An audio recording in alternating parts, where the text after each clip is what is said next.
fade my fader up. Hello and welcome to NARC Live on Wednesday the 23rd of August 2023, coming to you live from Norfolk on the east coast of England with just me here in the studio for the very first time. And as you can tell, I don't really know what I'm doing, but I'm sure I will find out as the evening goes on. But we have got Tammy on the line and I'm going to try and bring her in now if I can remember how to do this. We had a crash training course last night. So let's see if I can bring her in pictures like this. Oh, there's everybody. Well, that doesn't matter. I can do that and hear Tammy, and I can even do that and hear you. Hello, Tammy. Hello. Can you hear me? Amazingly, yes. And you do all this while I'm doing the talking. So that's my excuse anyway. And this is tonight is all about really trying to prove whether the male species can multitask. I think that's probably what it's going to end up with. Anyway, it's lovely to see you. We should just briefly explain before we go into it. For most of you who are going to be regular viewers, and they're going to wonder why you're not here in the studio for the very first time, the only time in whatever 3 years of these things. Do you want to tell us a bit about that while I find the next caption? Oh, it's just I'm at my nanny's house at the moment. She's not very well at the moment. She's got COVID, unfortunately, so I'm on house arrest with her at the moment. So just looking after her. So yeah, hence why I'm not sitting next to you in the studio. No, we miss you, but I know you're there in spirit, and we had a goodness knows how long Zoom call last night to work out how to do this, didn't we? But anyway, all our love to Nanny, of course. And hopefully I know she's a regular viewer as well, so she'll probably love hearing this coming from her living room. She's not allowed to watch it tonight, though, because we've got limited bandwidth. Oh, so that's she'll ironic. have to watch the repeat later. Okay, all right. Well, I hope all of you can hear us and see us and everything else anyway. Okay, I'll say goodbye just for the moment, Tammy, and I'll bring you back later on. All right. Okay, so on tonight's show,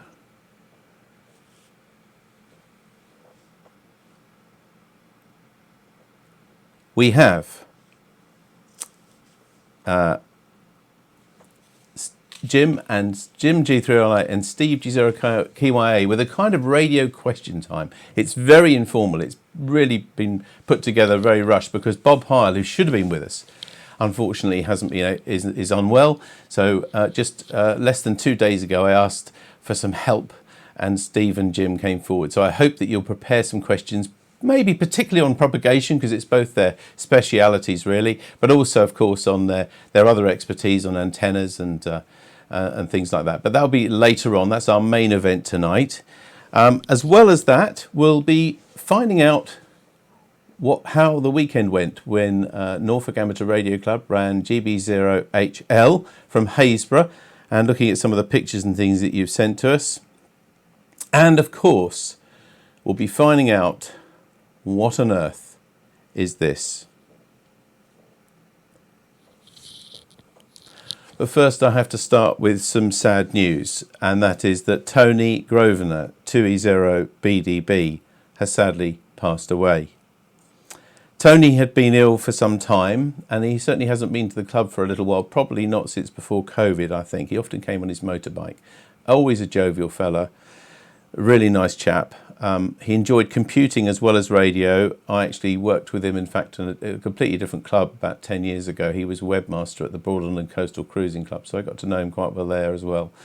He was a lovely chap, and we'll miss him all. And of course, our thoughts are with his wife, Barbara, his family and his friends. So that's Tony Grosvenor, 2E0BDB, sadly now silent key.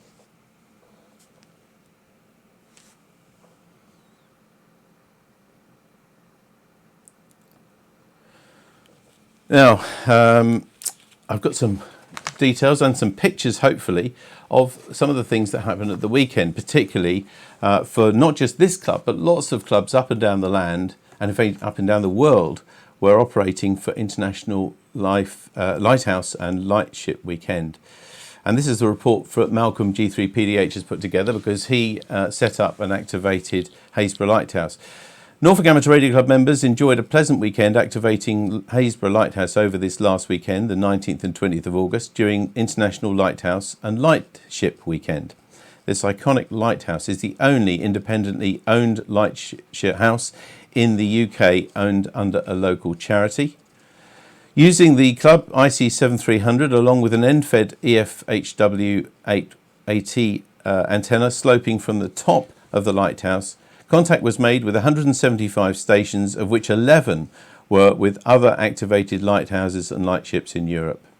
Contacts were all on CW due to the acoustic echo inside the lighthouse, making SSB very difficult. Operators over the weekend were Malcolm G3PDH, Colin G4EYT using a straight key, Phil G4LPP and Jim G3YLA.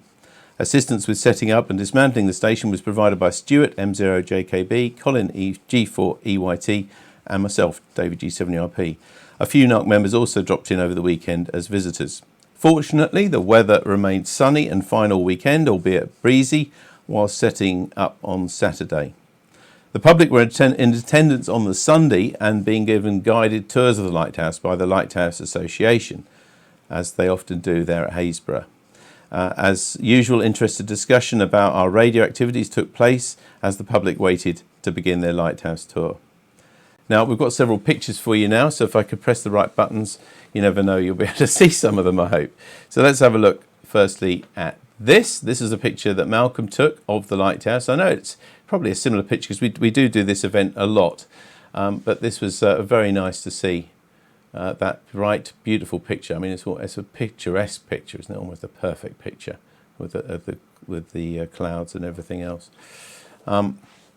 This is another picture from Malcolm looking up inside the lighthouse. If you've never been, it is worth doing. If you come on the Saturday, it's not open to the public, but then you can walk up yourself. Well, I'm sure we'll be doing it again next year.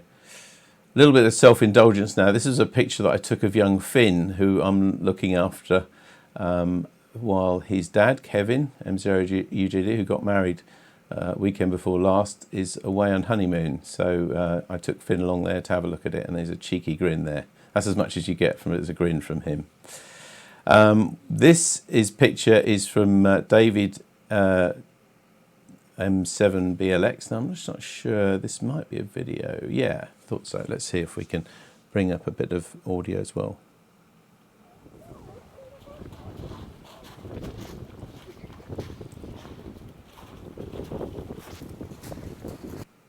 There we are. That's a lovely one. And several more pictures now from David. This one inside the station there. You can see Malcolm sitting down with Colin looking over. That's another view down on, looks like Colin possibly was operating at that point, right from quite high up, which David took. And some great views here. These are stunning pictures. I hope they're going to come out. When I was making this slide deck up earlier, I was trying to be careful to keep the quality there. So have a good look at that.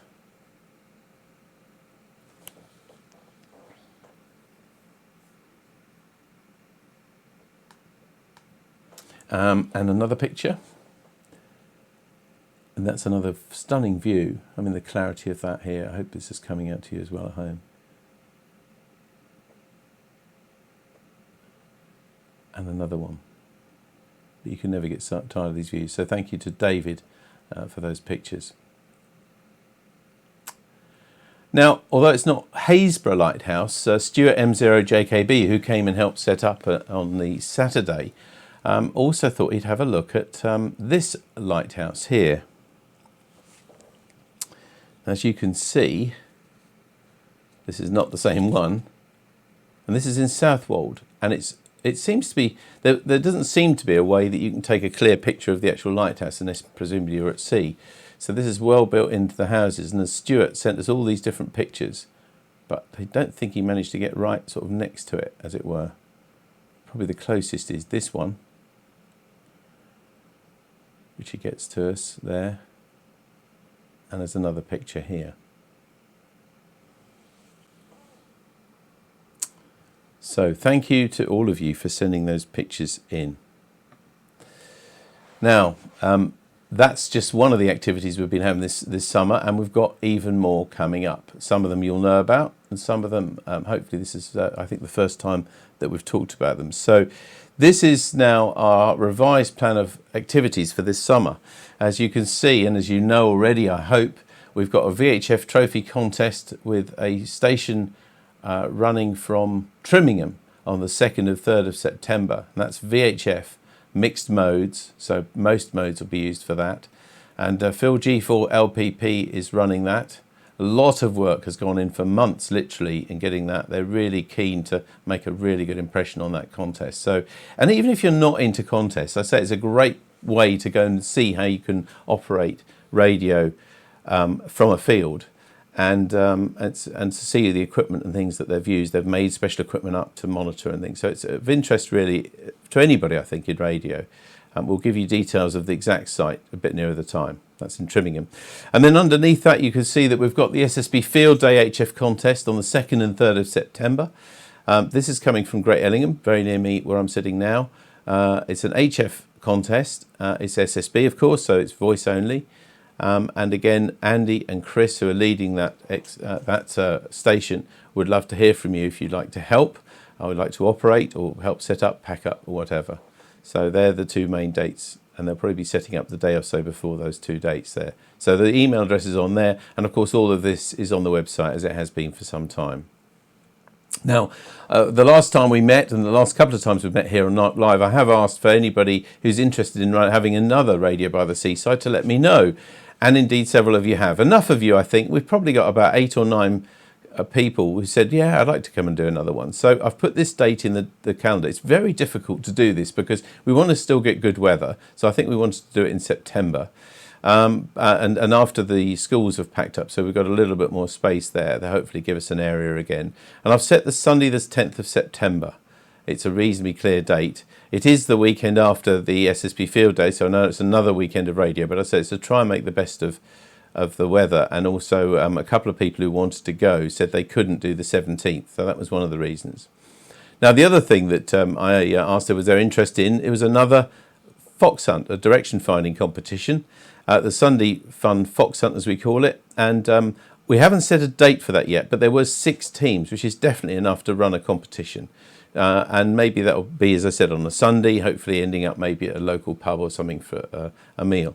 I'll talk to all the teams involved, but if you haven't contacted me yet about that and you want to know more and you're interested in taking part, then do drop us an email to the usual address, radio@dcpmicro.com, and I will put all the details and talk directly to the people so that we can get a date that everybody hopefully can make. Getting used to pressing the buttons. Okay, now a couple of bits of news from members, and from Tom G8XQD. He said to us that Toolstation have got quite a few of these round enclosures. They're rated IP44, which is quite a decent sort of waterproof rating. They're 80 by 40 millimetres, so probably 80 millimetres diameter, 40 millimetres deep.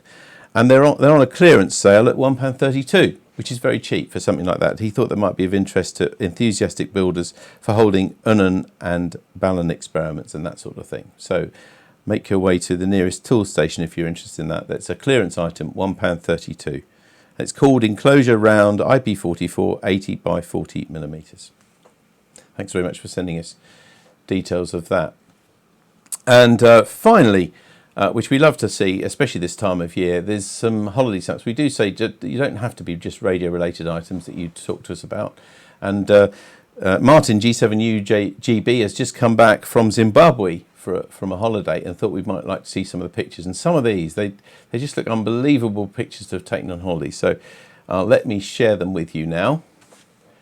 And here we are. Here's one of a waterfall. I don't have any sort of narration, as it were, to go with this, but beautiful sunset or sunset, I guess that will be. These are fantastic pictures, Martin. Stunning. I mean, that is like, again, perfect sort of thing you see on a picture or a calendar.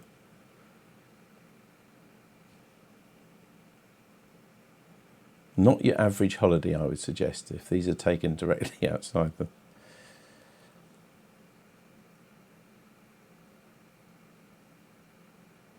And this one here. And our final one from Martin's holiday is here. So thank you very much, Martin, for sending those. And as I've always saying, if you can send us any pictures or anything that to do with things that you see on offer, which might be of interest to other members, as you saw today, that Tom sent us, or pictures like that from holidays and things, it makes an interesting piece. And hopefully, if I can do this right, I can say to you that you can send them to this address. It works. radio@dcpmicro.com. I think Tammy was sitting there.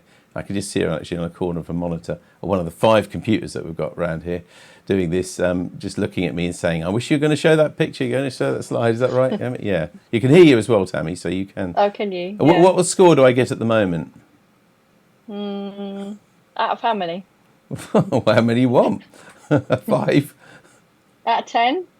Out of 10, maybe if you like. 5 at the moment. Oh, 5 out of 10. Oh, generous. Thanks a lot. Okay, I can make it disappear again as well. And I can do that with you as well, by the way, Tammy. Just a thought. That's okay.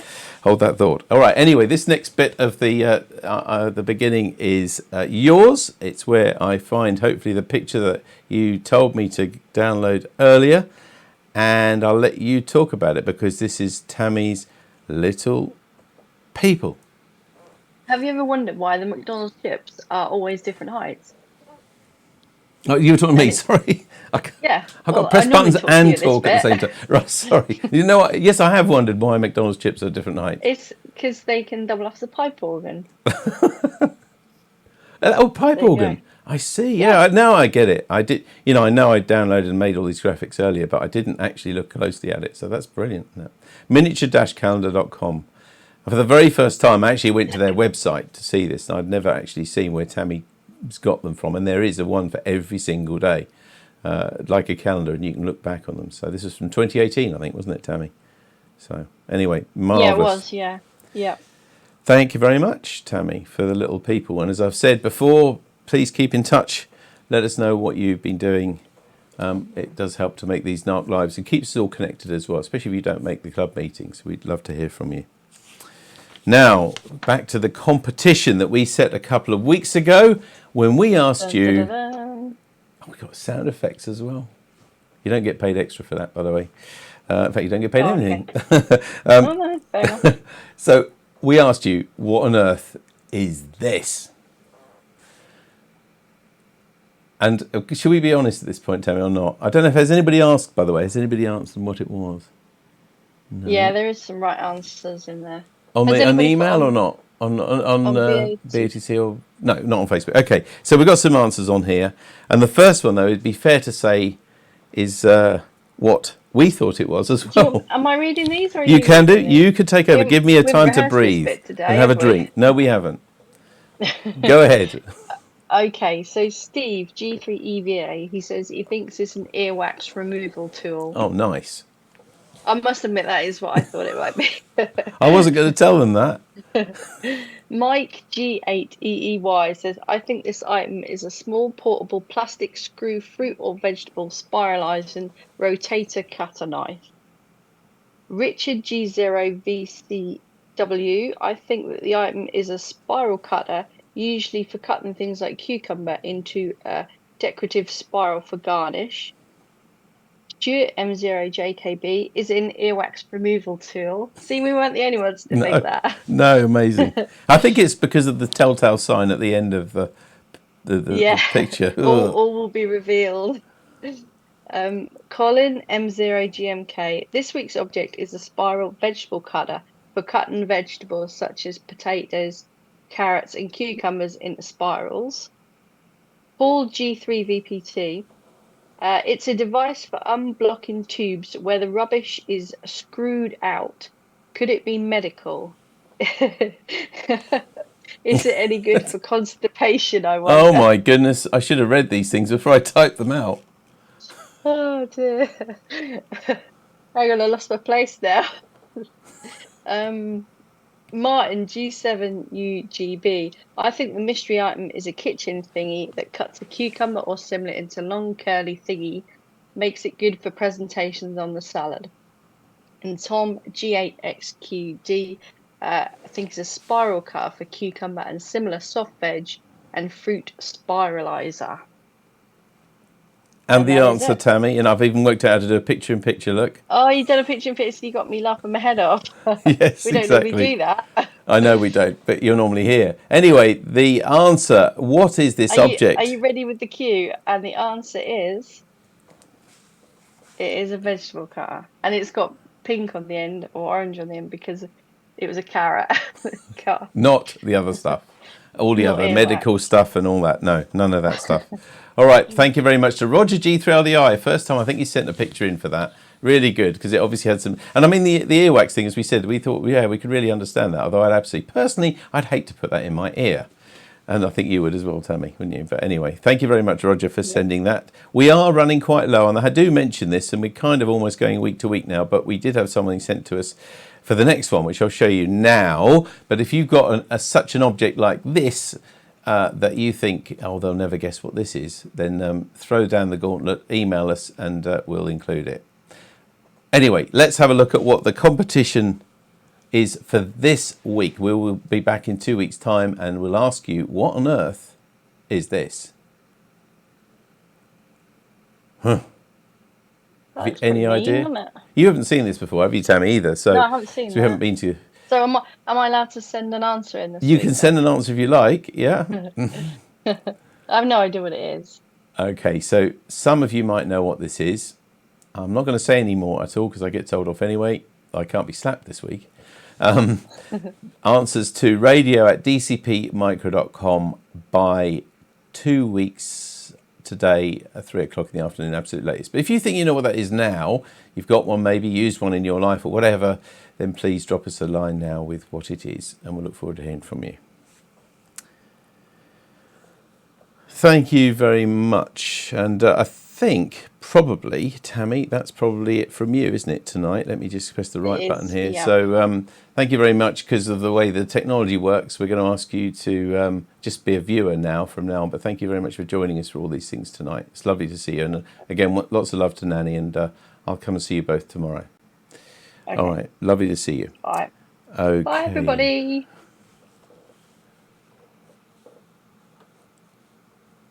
Okay, I'm going to turn the right buttons. Oh, yes, there we are. Getting there. Anyway, just to let you know what's happening at the club this week before we go to our main event tonight. On Wednesday, on Sunday, we've got the GB2RS News at 7 o'clock on GB3MB. And on Monday, also on GB3MB at 7:30, we've got the Monday Night Net. And at 8 o'clock, we've also got the 80-metre CW net, also on Monday night. And then next Wednesday, the 30th of August, a week tonight, we won't be meeting here online. We'll be meeting again at CNS for an in-person meeting with a social, informal, and also some informal discussions about projects which people can make with their Raspberry Pi. We've kind of finished our formal bit of training and stuff on that. And so that's what we'll be doing next week. And we kind of split that into two lots. So Jeff will be talking to a group who are interested in applications. So if you wanted to do logging with a Raspberry Pi and controlling your rotator and stuff like that, maybe mainly application software driven, then that'll be the place to go. Or if you're interested in controlling things, if you remember, James had lots of wonderful lights. M0UKS had lots of lights, Christmas lights that he controls from Raspberry Pis. If that sort of thing, James is going to run a group with that as well. So if you've got a Raspberry Pi, and even if you weren't part of the other group, you're welcome to join us, and we'll discuss what projects we can do going forwards. We're not all going to have to do the same thing, but we're going to just sort of split them into two rough areas like that, and hopefully that makes sense. Then next, in 2 weeks' time, tonight, we'll be back here on NARC Live when we'll have a talk about the Spitfire Morse key by John G3YLA, which will be brilliant. I know there'll be a few cheers from a few people tonight. I want to talk about that special Morse key. And all the regulars and stories. And as always, please, as I always ask, please let us know your news and views. Your pictures are lovely and your videos. And also this card, of course, which we're very happy to send to anybody if it makes them cheers their day, celebrating a birthday or whatever. We're very happy to send it. Just send their address and we'll add your name to ours. Send it off to them within a couple of days if you're letting us know. Thank you very much indeed. So now back to tonight's main event. Got 2 pages of the script done. So far, so good. I think it'll go downhill from now on. Never mind. And we've got 2 guests who've put themselves into the spotlight tonight for us, which is wonderful, because unfortunately Bob Heil, who is going to be joining us of the Heil headphones and microphone, so he was booked quite a long time ago by Roger to give us a talk tonight, but unfortunately he's not very well. So when I found this out a couple of days ago, I asked for some help, and of course, who can we call on but our experts, Steve G0KYA and Jim G3YLA. So if I press the right button now, we should get them live on screen. Hello, guys. Evening, how are you? We're good, thank you very much. Now let's see if I can find a graphic now for that, because I didn't know, because of the way this thing works, I didn't know which order you'd be in. Let me see if I can do this. I reckon, am I going to get this the right way around? So that might be right. Yeah, look at that. You don't know how much it takes to do this stuff. It does make you appreciate actually what Tammy does, to be honest. I can say that now she's gone. It is an incredible amount that she does, and having done it for 3 years, you just take it for granted, I guess, and we just used to doing it. Anyway, lovely of you both to join us tonight. Thank you very much for that. And this is all about sort of a general question and answer session, isn't it, really? You know, we encourage you to ask questions, particularly maybe propagation and weather, which obviously these two guys' real specialisms, but anything on amateur radio and maybe antennas and things like that as well. Just to kick us off, though, we've got a mini sort of run of slides, which Steve, who is chair of the RSGB Propagation Studies Committee, he's put together for us tonight. So I'm going to hand over to him now, and we'll go to his slides and hand over to you, Steve. Yeah, well, good evening. I was asked to do this, and I thought, what can we look at? I thought, well, we'll look at how HF is going to improve this autumn. And it has been improving already. I mean, there's been lots and lots of Far Eastern stuff on FT8 to work. I mean, I worked China the other day, and Japan's been popping up on 15 meters. But I thought, first off, we'll look at where we are in the sunspot cycle. Then we'll look at some improvements that are coming along.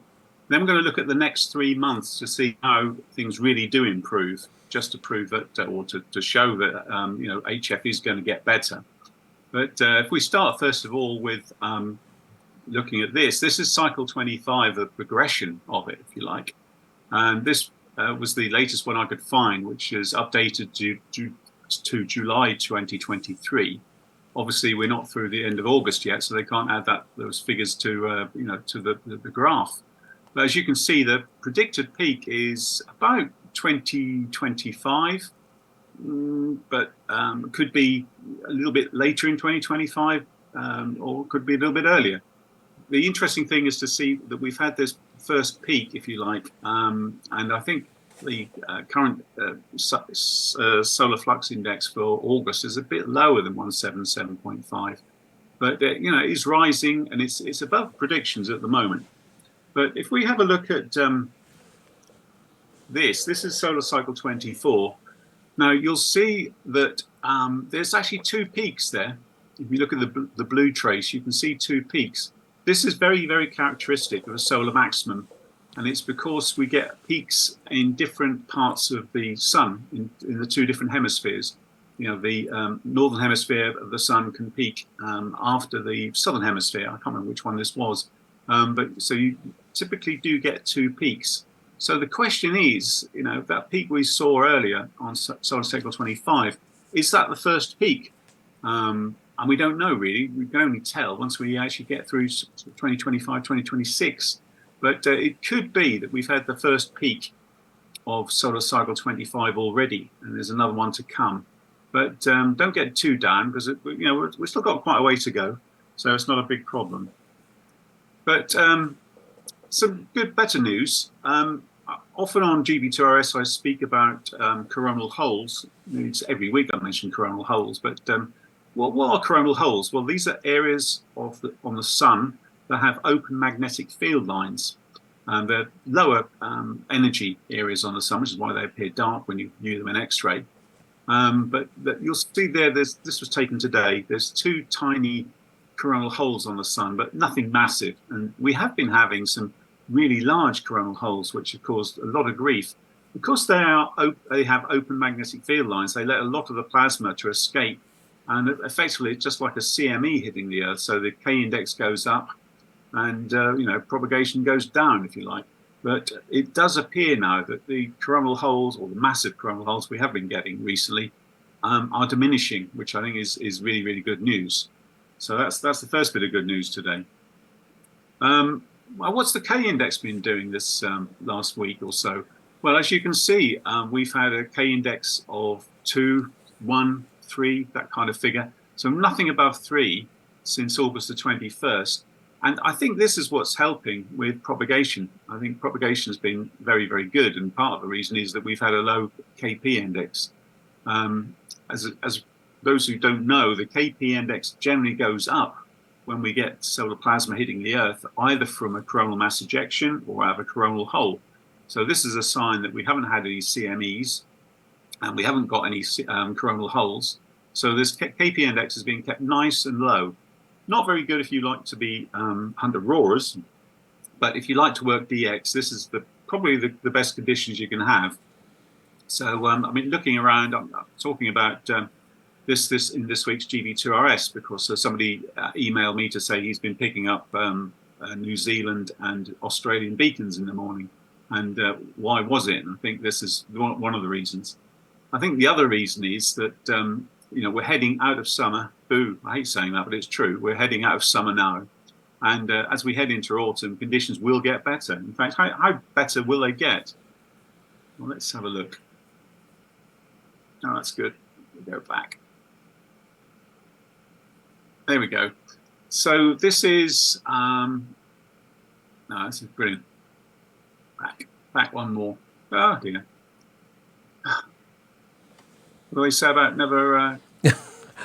Oh, don't worry, mate. This is this is the pressure of doing this live. But there we go. I wouldn't do it any other way. Right. Now, I've got to think about this because I'm viewing this... okay, we can see your title slide at the moment, Steve. Yeah, that's what we're watching. You're not getting the whole thing, are you? I need to... No, you need to go to slideshow. There we go. Yeah, that's it. Right. That will load any minute. Just while that's loading, just a reminder to everybody, please do ask your questions, not just about what Steve's talking about now, but about anything else that you think they'll be able to help with propagation, weather, antennas, and amateur radio. Back to you, Steve.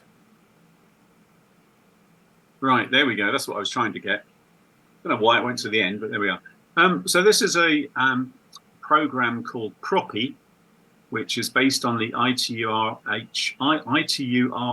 prop program, which is a later propagation prediction program, more modern, if you like, and is probably the preferred one at the moment. I mean, vocap.com, don't get me wrong, is a very, very good program, but ITU-RHF prop is probably more accurate for the modern propagation purposes.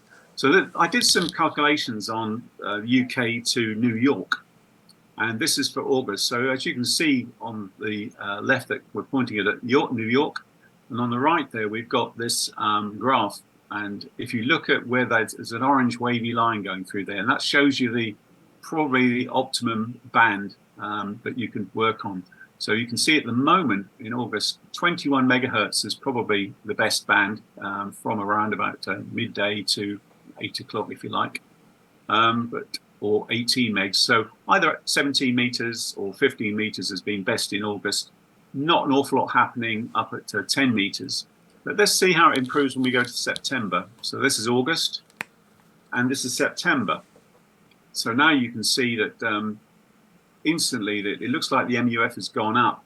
So in fact, 21 or 24 megs are best, and 28 megs is suddenly becoming a possibility. So you may get some HF propagation into New York on 10 meters next month, but it won't be fantastic until maybe the end of September. If we look to October, you'll see, bang, there it is. So this is the same path. And all of a sudden now you can see that 28 megs should be open for around about 11:30 to, what should we say, about 7 o'clock, 1900 hours.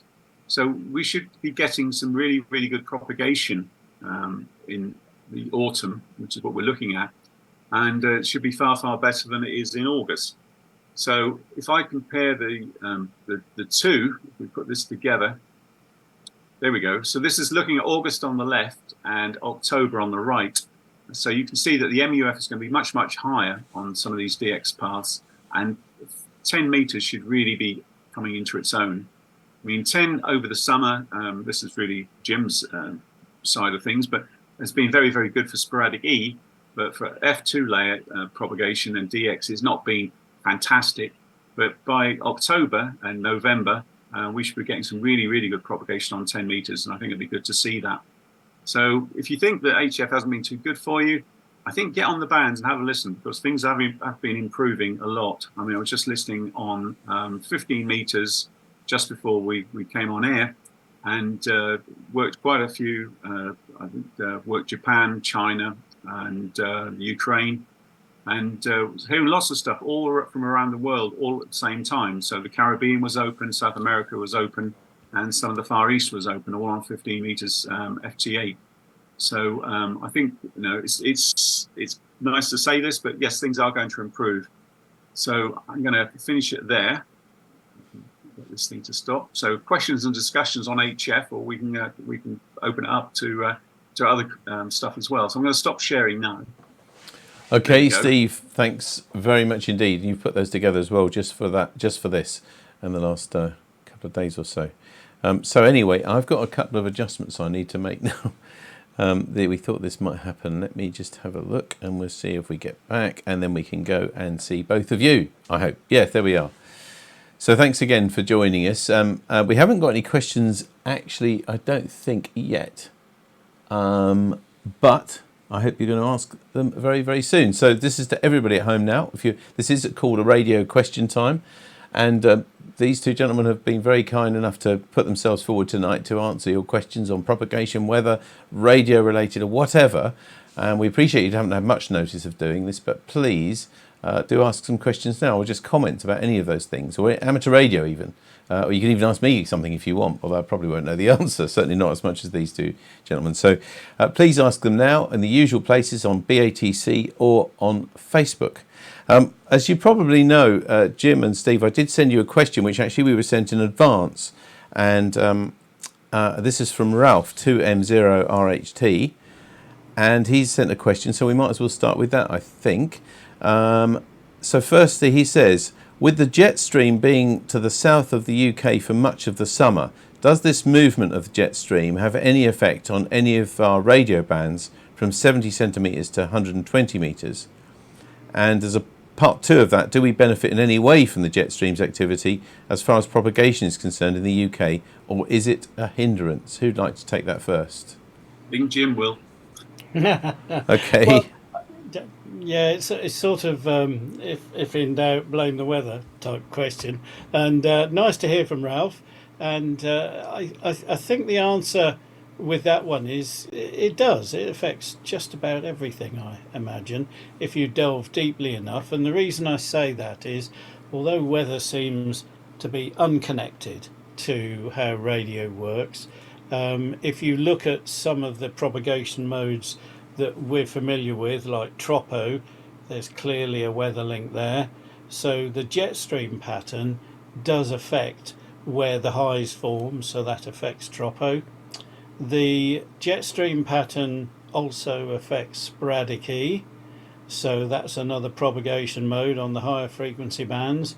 And sporadic E does also affect the lower frequency bands, with sort of short skip on the LF bands and so forth. So there are many ways in which weather can affect things. And even, you know, if you want to really doff your cap to the microwave folk, there are several of the microwave bands which specialise in making use of weather relationships in how the atmosphere is either opaque or not to certain wavelengths, and you can get some remarkable distances by using ducting as you go higher up in frequency in the UHF part of the spectrum. So it is an interesting thing. But Ralph's point is really good, because it also affects how we perceive the weather to have been, and it affects our daily life. It affects how NFD goes down, whether you're wrestling with antennas in strong winds.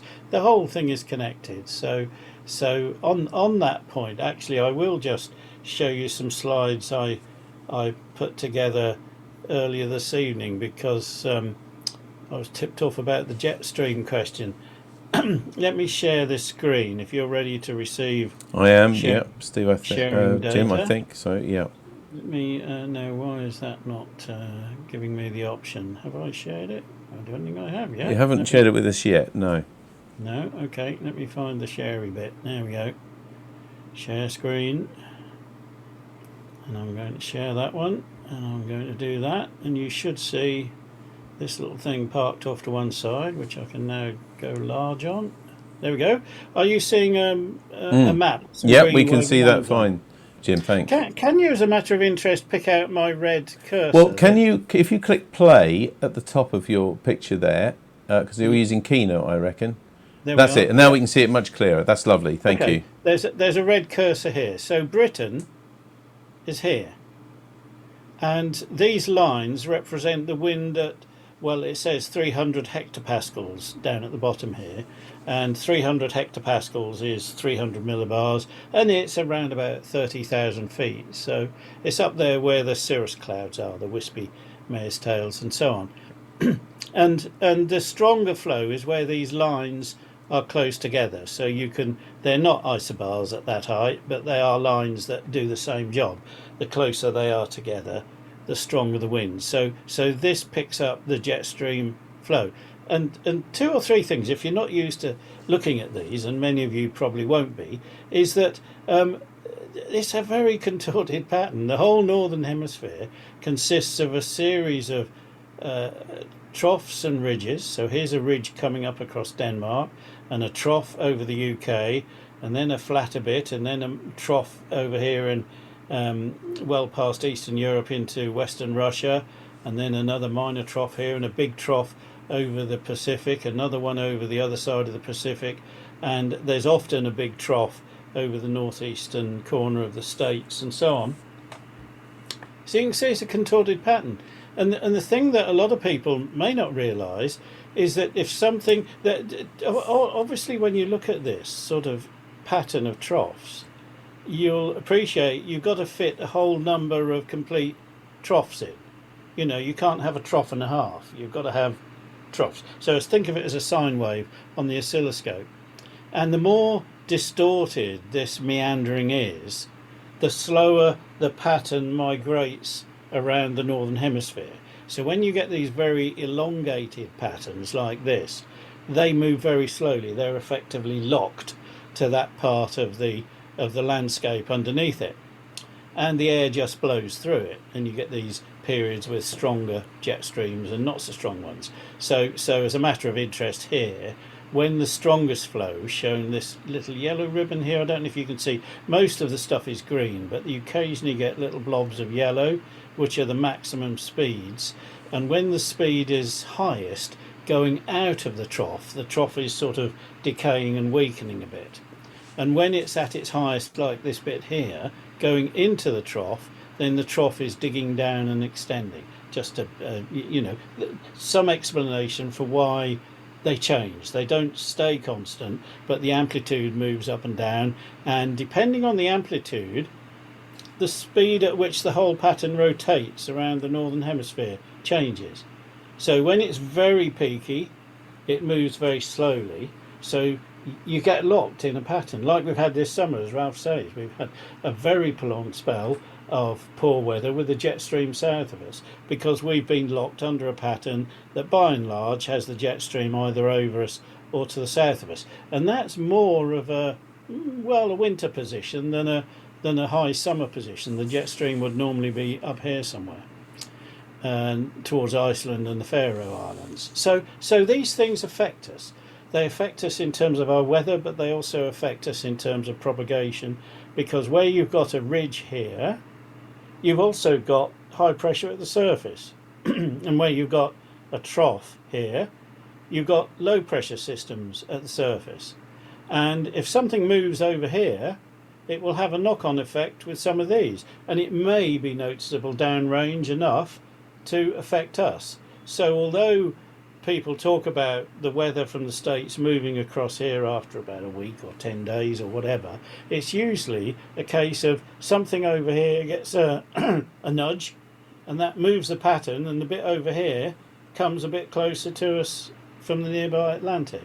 May not be the same thing that's come across. The bit doing the nudging over here is probably still over here, but it's changed the pattern a bit. So things change.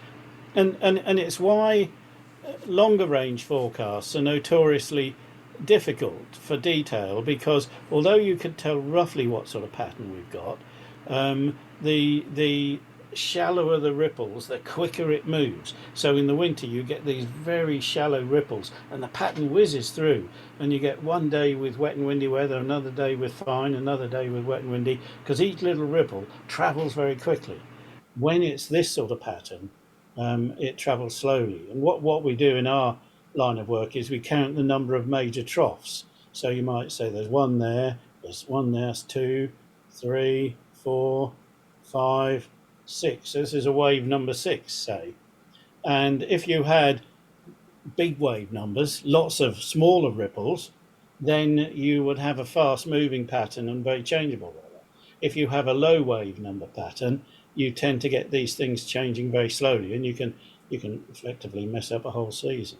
So let's just change this. So on the surface, this is a traditional weather map in the old school sense. I remember those days, Jim, when you were in black and white, probably talking in front of one of these. I was born black and white, you know. I started my early years as black and white. And did they give you magnetic symbols to play with when you were a child? Indeed, yeah. I've always wanted to ask you that. Oh my God, yeah. No, not the easiest things to live with, but quite good fun. But this is crazy talk, because you've got so many fronts here. The interesting thing about this, it shows how complex weather systems can be. So although in the upper air you've got these 6 big patterns that rotate around the globe, these 6 big trough features, there are within those lots of little minor ripples, and those little minor ripples are responsible for all these little frontal troughs and things like that. And you might think, well, so what? That's not a big low, there's not big gales, but they are the reason why, you know, a test match gets delayed because of rain, or your barbecue's washed out. These little ripples can bring you a day of showers when the other half of the country is dry. So when you've got big troughs, you tend to get lots of these unsettled looking things that you're not looking happy about. And this thing here, remember we had on the upper air chart a big ridge pointing up towards Greenland? Well, here at the surface you see the high pressure systems. So they're the highs, and they're sort of locked out there, and all this stuff stays over there, and all this stuff stays over here. So that's not very nice, is it? And in 5 days' time, so this is a forecast for 5 days' time. I'll go back to where we are now, and this is where we are on Sunday. So in the middle of the bank holiday weekend, and this thing's coming in, so it's another little thing coming down into our main trough, and the main trough is over here still. It's, you know, just not very nice to people, is it? So when you get stuck underneath these slow-moving upper air patterns, you can get stuck with either the right weather for a long time, as we were, say, in the 76 drought summer, or the wrong weather for a long time, as we were in, I think, 87 was one of those. And you have very wet weather through the summer.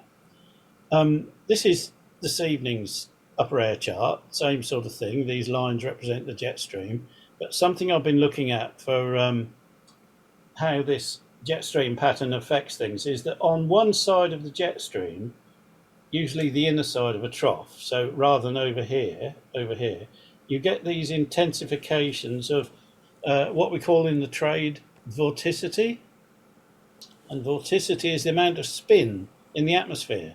And that can have an effect of generating turbulence, and that can have an effect of sending these gravity waves up to the E region, where they help to form sporadic E. So the position of the jet streams affects these concentrations, these ribbons of vorticity, and will give you some locations to look for sporadic E. And if the distance between some of these patterns is right, you can get multi-hops over quite long distances, stringing these together.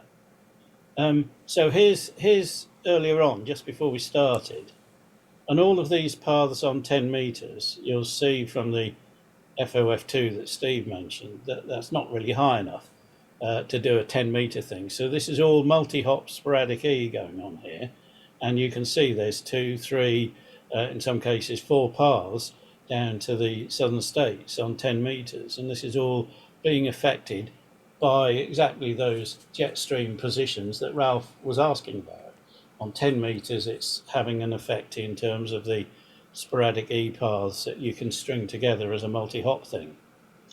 And then a last thing I'm going to do is just have a quick word about this, because here we've got our chart, which we looked at a little while ago, and 1 week later, you've still got not quite the same place, but it's moved backwards slightly.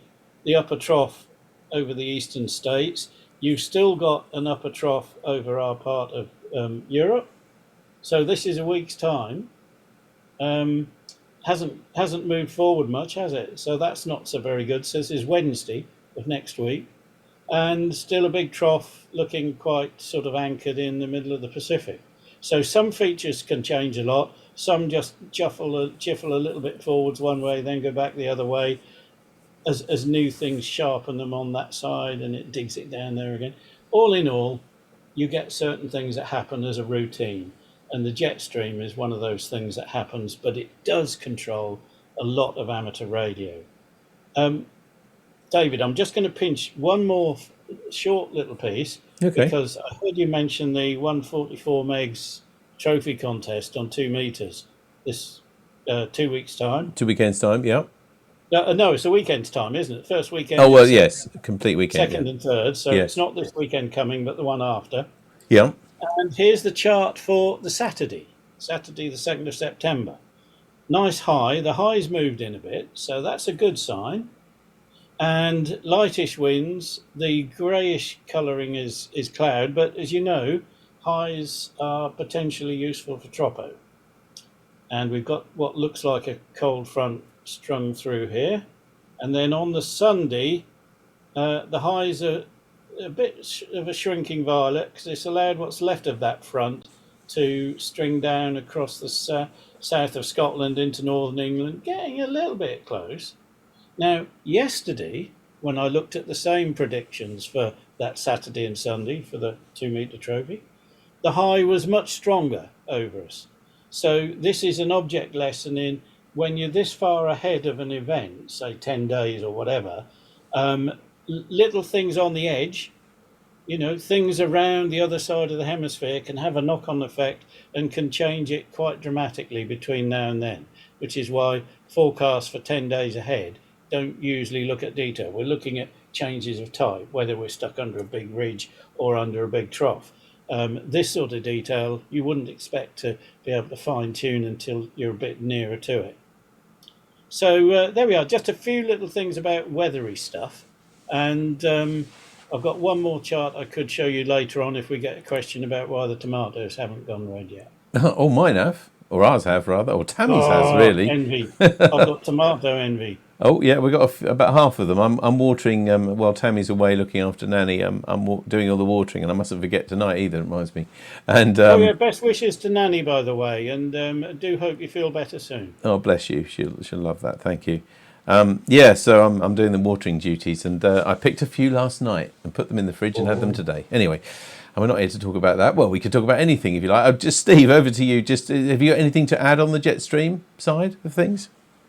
Well, I think Jim summed it up quite well. I think it affects the E layer, definitely via sporadic E, but in terms of the upper F1, F2 layer or that region, it's just too far up. So I'm guessing, I hope Jim says yay or nay on this, that it doesn't really affect the F layer at all. So I don't think it's having any effect on HF. It's just the layer is just too far above the jet stream to actually have any effect. Would you agree with that, Gia? I wouldn't dispute that in terms of general statements about sporadic E. I mean, the jet stream effects generate turbulence that goes up to the E region where it can cause that. But they have measured gravity waves higher up than that into the F region heights. But I don't think anybody has come up with anything that would scream out it's something we need to look at for normal HF propagation. I mean, it affects the HF bands, but as a form of sporadic E multi-hop rather than changing the ionization content up there. Although I'm sure people will say that climate change and things like this, there'll be a lot of work that's been done on that, Steve, which will be an interesting exercise to dig out some stuff on, because as the atmosphere warms, it pushes it's more expanded. So the distribution of the gases at those heights will change slightly, and that may affect ionization rates and so on. So I wouldn't rule out there being something that pops Well, up to do with climate change. can I pop in there, because it's a perfect segue into our next question, which comes from Tony M0TDK, and he has asked, what impact does the solar cycle have on weather, especially things like global warming?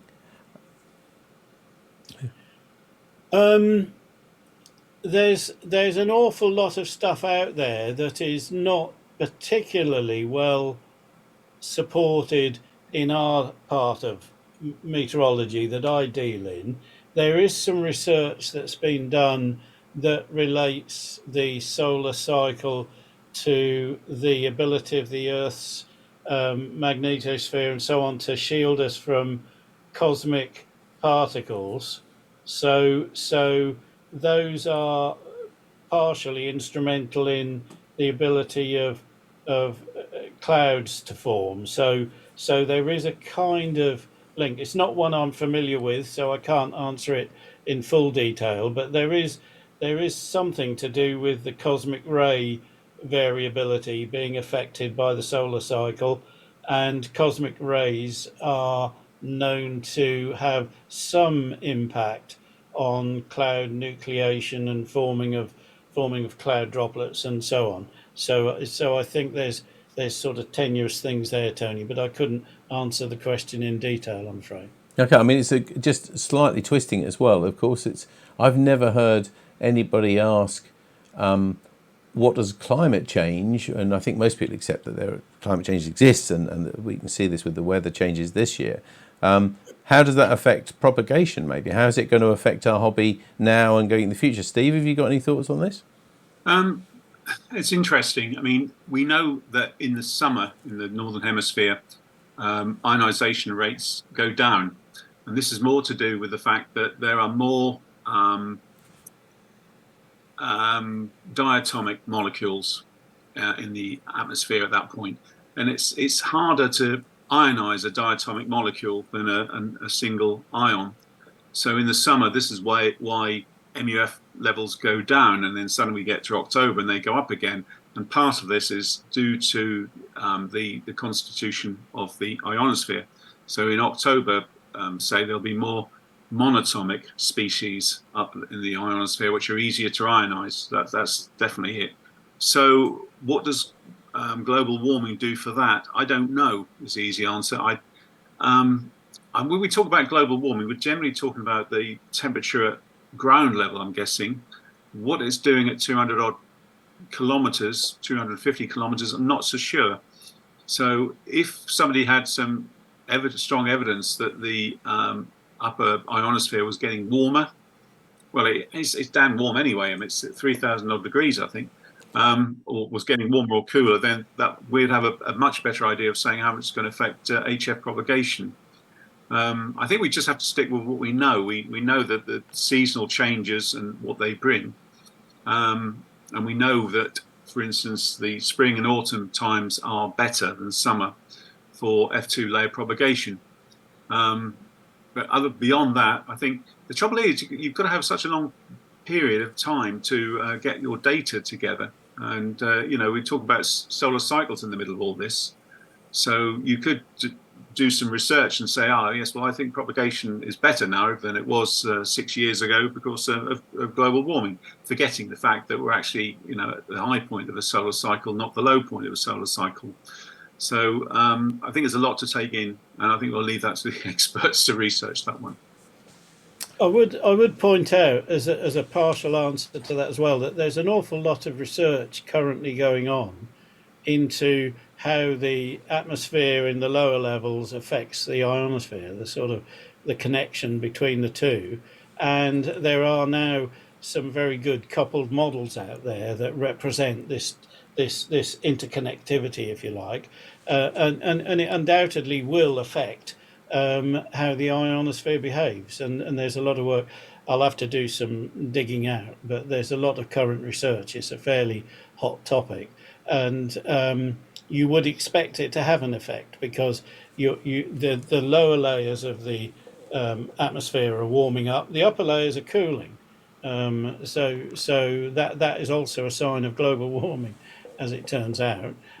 So that will have an impact on the distribution and density of the constituents up there. And there's some very good, as I say, coupled models between the surface bit, the weather bit, and the ionosphere that are being used as research at the moment to bring some results to bear. Because these are things which once you know the parameters, you can model a lot of these things theoretically and come up with some pretty good steers in the same way that they came up many decades ago about the potential for global warming, for climate change, shall we say.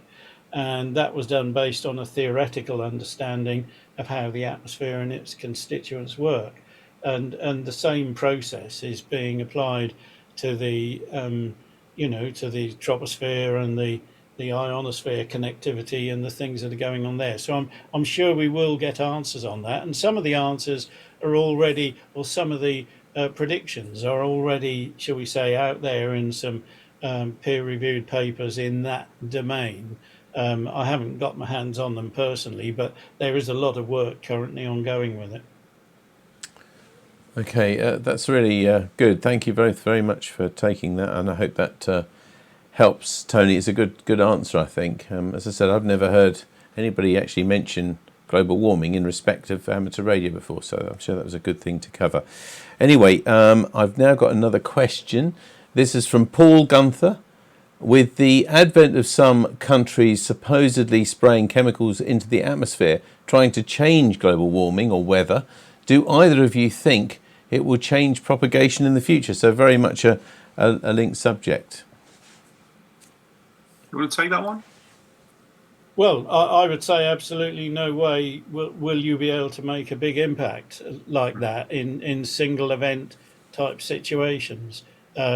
You change atmospheres and you change big things by either doing one humongous big thing, which you've got to get a return on. And the thing about weather is, if you do something to change the climate where you think you're probably not going to be wanting to change the weather overhead you, because tomorrow that's going to be over somebody else. So where's your gain? The whole thing doesn't stack up economically.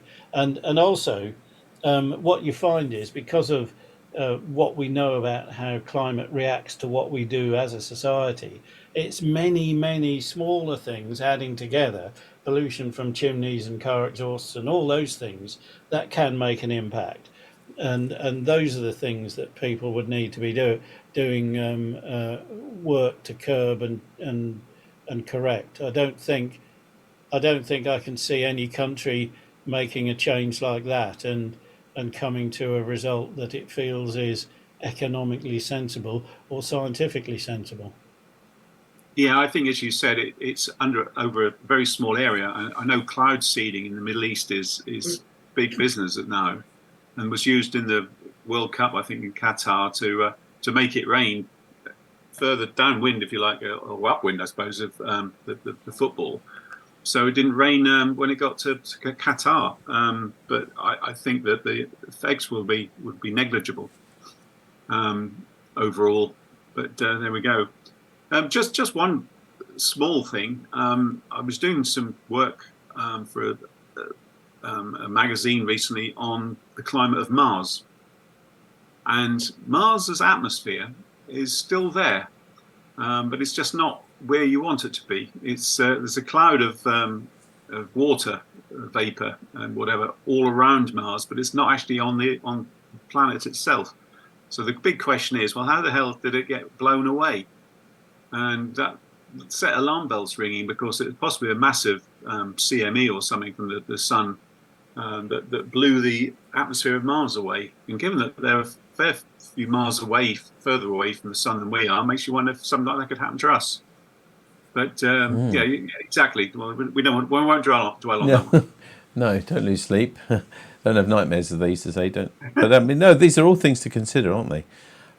We have now run out of questions that you've put online so far, and we'll have a general chat in a moment. But if you have got any more questions or comments to make to either the three of us, then please do it now on a BATC or Facebook. I just wondered, as I've got you both there, and to put you on the spot, I suppose slightly, but it's how you feel the current state of amateur radio is really. I mean, we're all now used to this idea of this consultation that's coming up, that's here now indeed, and we have only a short time now to respond to. And I wonder what your feelings were of the changes that they propose, generally speaking. Now, I'm saying, I mean, are they going to help boost the hobby for going forwards? Do you think? Who's going to take that one, Jim? Well, you can take it first. I've got a few viewpoints, but you have your... Yeah, well, that's a massive document, and I think there's good parts in there and there are bad parts in there. And there's been so many discussions around what it means. For instance, they were saying that we need an English identifier, so we might have to become G0KYA, not G. But then most G stations would argue that we don't need the E, thank you very much. We're quite happy with what we've got. But I was seeing on one of the forums today, somebody in Scotland was complaining, saying, well, you should have GE because we have to have GM, so why shouldn't you have GE? So, yeah, fine. The power increases, yeah, probably good overall, I think, although people who try and run a kilowatt into an antenna in the loft won't get very far with RFI, I don't think. So, it's okay saying, yes, by law now you can run a kilowatt, but yeah, you've got to bear in mind where you are and what you're trying to do with it. So I think it's a bit of a curate's egg. I think there's good parts of it and bad parts of it. But I just not feel sorry for them, but they've opened up for comments, and they're just going to get inundated with so many different views of what we should be doing and what we shouldn't be doing.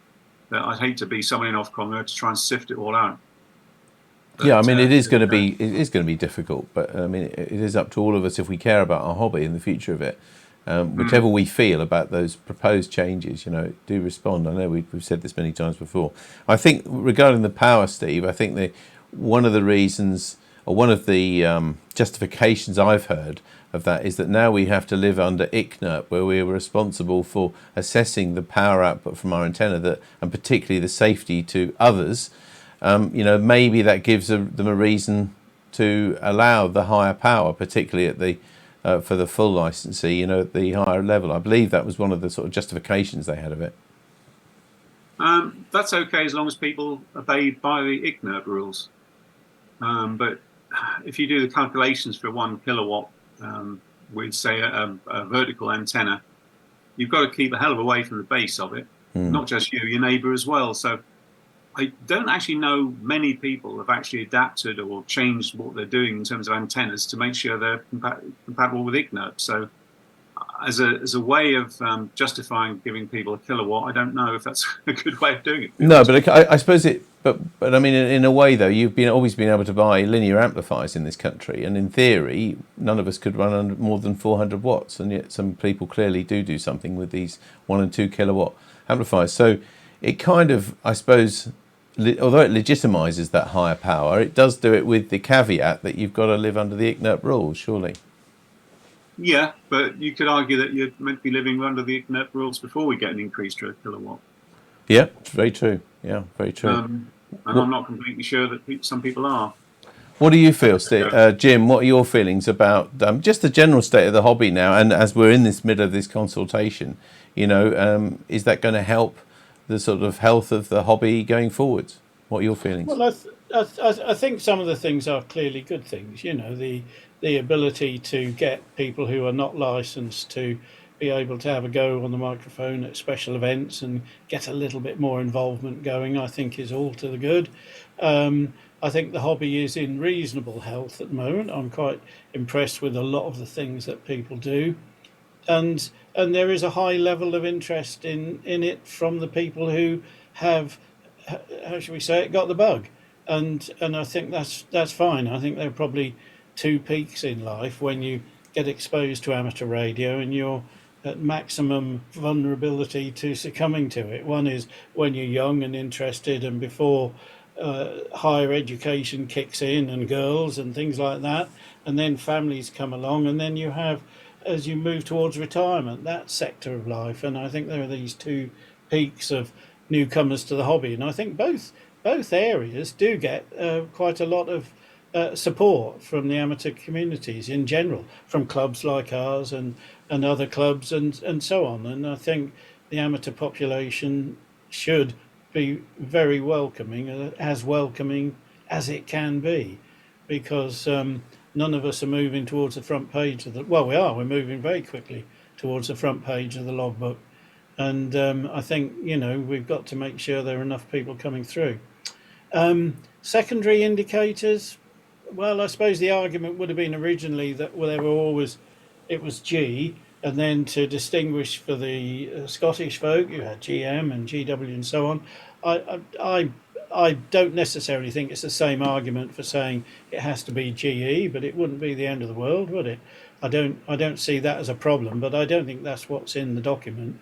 The document doesn't say we have to use them. It says we're going to be able to choose whether we do or not. So it'll be like folk choosing to use GR or not recently, I guess. So that I think is well, for me personally, I'll probably stick with G. And but if they say you have to use GE, I won't throw the toys out the pram or anything, but I'd probably stick with G if I could. And then about the power one, that's the one I feel most exercised about.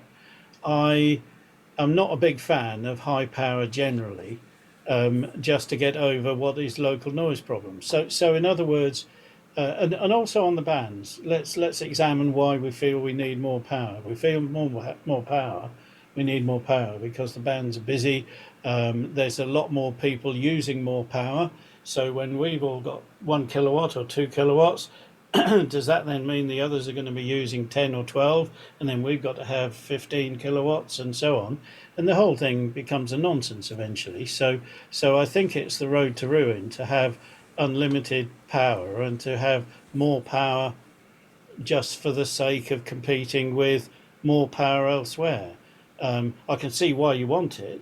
I personally think it will make the hobby more difficult rather than less difficult, because you'll have more noise on the bands, intermod products. You'll have more competition to hold a channel clear. I'd far rather see people investing infrastructure and effort from the licensing side of life and elsewhere to curing the horrendous noise flaw that we all face, the horrendous locally generated noises from various implements that should be better filtered. Commercial things seem to have taken control of it and control the agenda, and we're having to now run more power to overcome the noise that they produce. And I think that's the wrong way about it. It wouldn't upset me if everybody was told to use 5 watts, and that would be the end of it. But you wouldn't get through the noise. So, one solution I kind of thought, well, if you do need power to compete fairly on a level playing field in international contests, why don't we have this extra kilowatt limit? Because this is effectively licensing what people are doing already, which is not the right way to do it, but it is what's happening. We are where we are. Just make it something that you can do in contests. But there's no point having these things, as Steve said a moment ago about the point about Ignat. There's no point having these things and getting very animated about it if nobody's going around checking that you're, adhering to it. So, I've got some very serious sort of reservations about the power one. Anything else sort of generally about, the consultation? Anything highlighted? Anything surprising to you that they're proposing? Well, no, I think I can imagine what they're looking at is doing things that make it easier for them to administer it.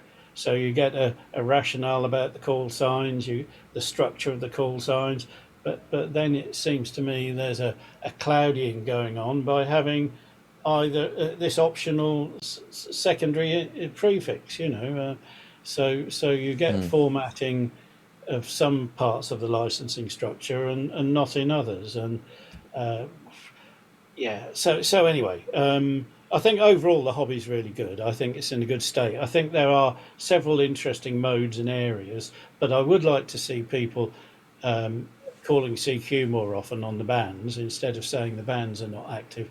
Nobody's on the bands. You don't hear anybody these days. Well, go on 2 meters and call CQ down the bottom end of the band on the key or on sideband. You know, get active in that sense. Make use of the tropo events when they happen.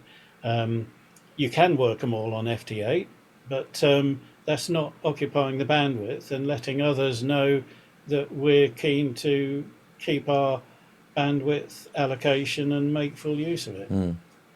Any other thoughts on the consultation, Steve? Just because it is big news at the moment, and with only 10 days or so to go. Well, I suppose anyway, looking at it, Jim, is if you have BGE, it's only one extra dot, isn't it? Yes.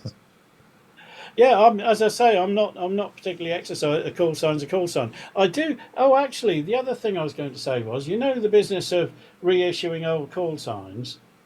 I think in the documentation it talked about, was it 2 years or did I? Yeah, I think you'll only allow changes every 2 years. Yeah, but reissuing a deceased call sign. Yeah, I think that yes, and I believe the RSGB's view is that might be a bit too short that time. I think it's much too short. Yeah. I would like to think that could be quite a bit longer than that. Yeah, I'm with you on that. Definitely, I think that's could almost be disrespectful to hear a call sign 2 years on the air and it's not the person that you thought it was, sort of thing. Okay, well, thanks very much for answering that. We have just had one more question so far, so this will be the last question, everybody, unless you would like to put anything else either on BATC or Facebook. And this question's from Mike, G4DYC, who says, do you think the prevalence of digimodes like FT8 are advancing or otherwise? Propagation research. So in regards to propagation research, are FT8 advancing them or otherwise? Who'd like to take this first?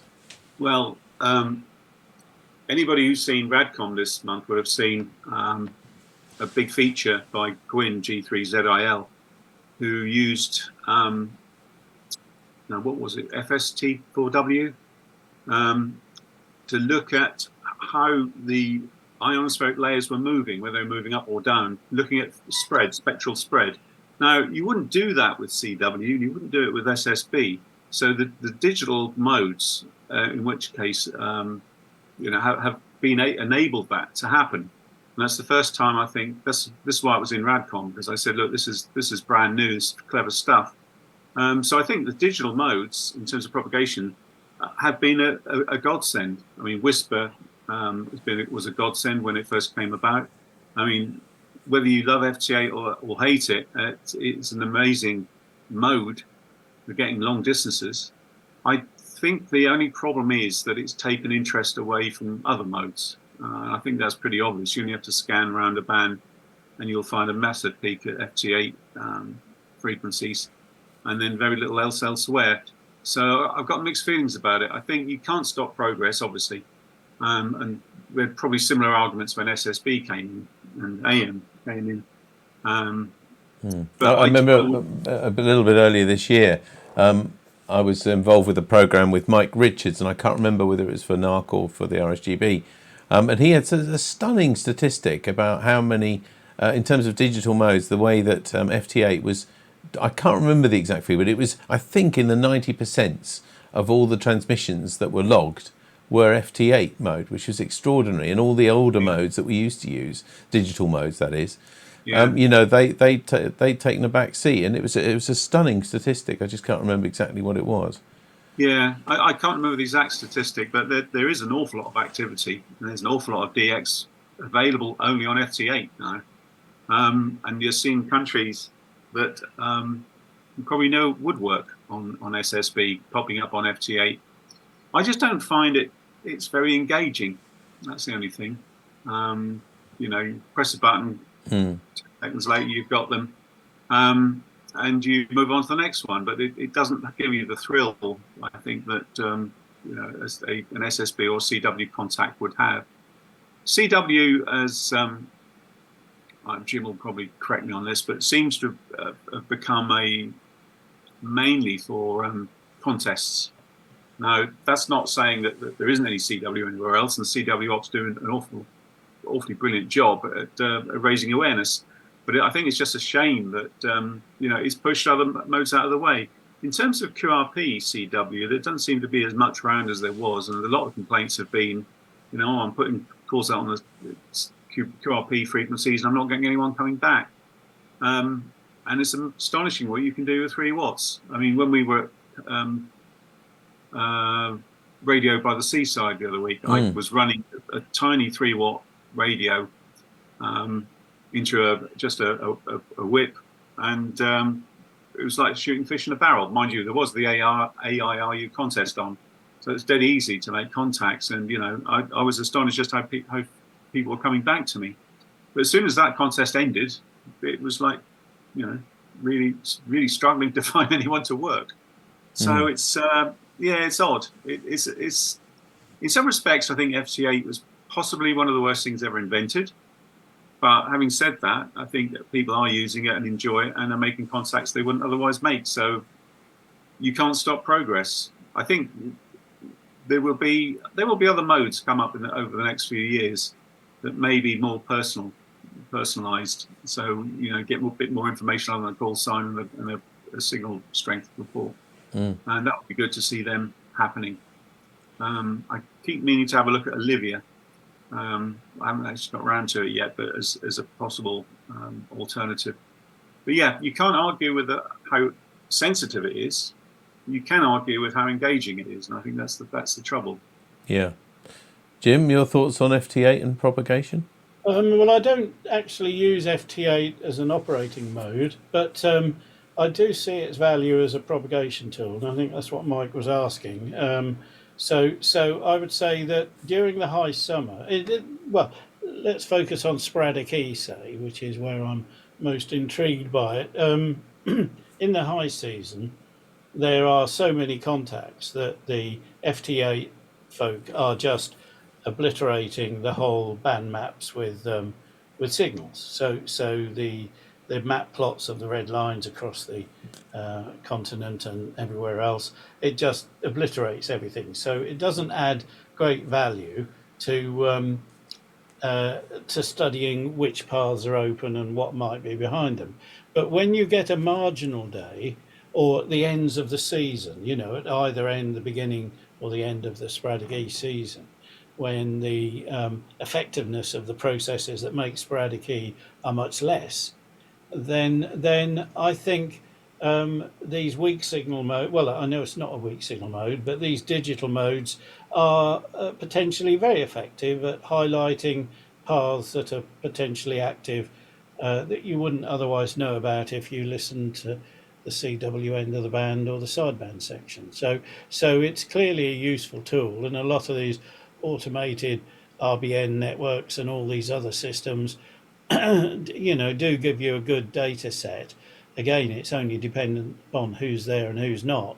But nonetheless, it is potentially a useful tool. But you have to, from my point of view, I have to be fairly sparing about how I use it, because in the high season, it just completely obliterates all the other QSOs. So as the ionization or as the sporadic E patch gets more intense, I switch off the digital modes altogether and just check for the CW modes, and that gives me a much better flavour for where the more intense active formation of the E's patch is. Okay, thanks, Jim. Very much. We have actually got one more question as well, sent to us by Rick M7GMT. Excuse me. It says, using the HF hotness tool I built for TeamWave, FT8 almost always shows us 95% plus of all Digimode traffic on PSK Reporter. And it says the tool will show you what's happening right now on the bands, which should be useful for users of any mode, even CW. Actually, I think I remember Rick sending us a link to that before. I have got it on. It's on BATC at the moment. If you've got it on there, it's not easy at the moment for me to transfer that.